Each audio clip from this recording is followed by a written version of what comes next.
আল্লাহ রাব্বুল আলামিন দাউদ আলাইহিস সালামকে নিয়ামতে ধন্য করেছিলেন। লোহা আল্লাহ রাব্বুল আলামিন তার জন্য কাদার মতো নরম করে দিয়েছিলেন। লোহা যখন তিনি হাতে নিতেন কাদার মতো নরম হয়ে যেত। জোরে বলে সুবহানাল্লাহ। আবার তার ছেলেকে তামাটাকে আল্লাহ তাআলা তার জন্য আইনুল কিতর, তামাটাকে তার জন্য কাদার মতো নরম বানায় দিয়েছিলেন।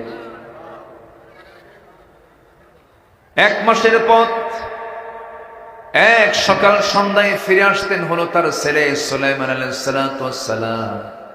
তিনি যখন সিংহাসনে চড়তেন আর বাতাসকে হুকুম করতেন, সঙ্গে সঙ্গে বাতাস তার সিংহাসন, তিনি শুধু নন, তার কমপ্লিট মন্ত্রী পরিষদ সহ গোটা দুনিয়া ঘুরে সকাল সন্ধ্যায় বাড়িতে ফিরে যেতেন। জোরে বলে সুবহানাল্লাহ।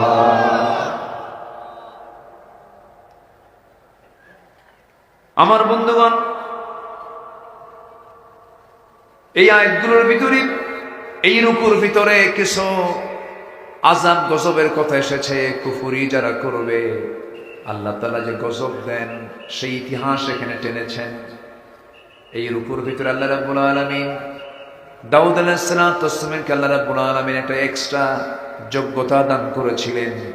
এই পৃথিবীতে যত পয়গম্বর এসেছেন সমস্ত পয়গম্বরদের ভিতরে সবচেয়ে সুন্দর কণ্ঠ যাকে দান করেছেন তার নাম কি বলেন তো?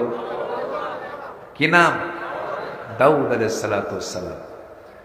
দুই একজন করে ওঠে, কি সমস্যা? মানে এমনি যাচ্ছে, ও আবার তারা আসবে। আচ্ছা, এমনি যাবেন না, এমনি যাওয়াটা এটা সুস্পষ্ট আমি আদবের খেলাফ বলবো।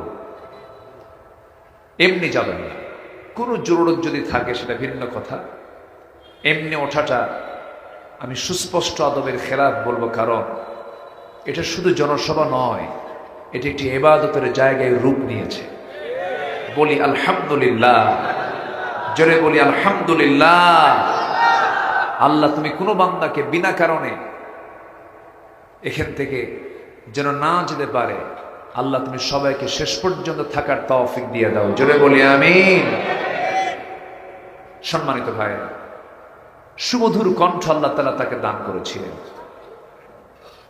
তার সুরে মুগ্ধ শুধু মানুষ হতো না, পশু প্রাণী পর্যন্ত তার সুরে মুগ্ধ হয়ে তার তেলাওয়াত শুনত।